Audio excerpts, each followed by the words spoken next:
Hi there. I thought I would give you a little heads up on what I'm doing in the studio today.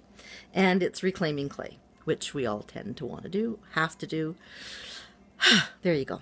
What I start with is some clay that either are trimmings or are pieces that didn't make it to the trimming or that needed to get crunched up. So I put them in a bucket. Usually there's a big bucket of this. And then I put them into another bucket that I've put some water in. And they sit and settle in here. The clay settles down to the bottom, and there's a little separation of water that comes up to the surface, as you know. You may know. And what happens then is about a couple days, depends on how much water comes up here.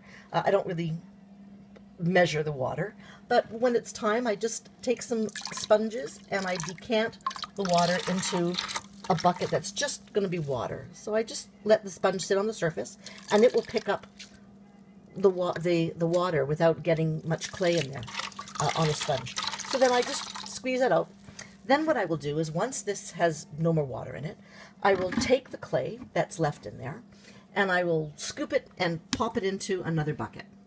And that bucket then just sits there and I don't do anything with it, but continue to decant the water as it comes up, because there still will be some water that will separate.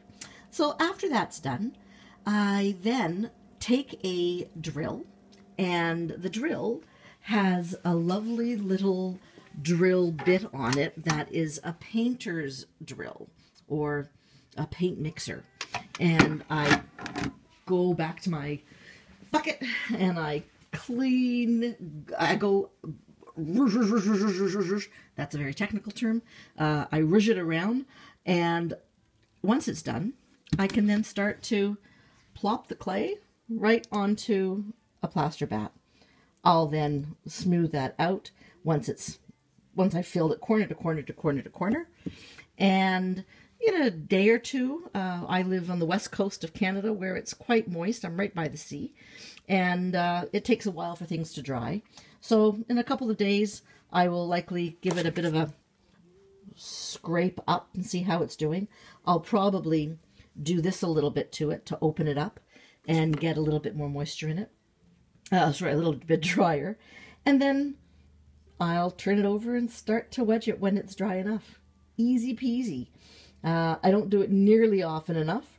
Therefore, I have far too much reclaim in my studio at one time, and found recently that this actually was the best thing for me to do.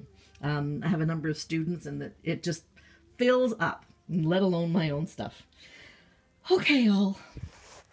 That's it for today, my Saturday. What are you doing in your studio? I'll talk to you later. Bye.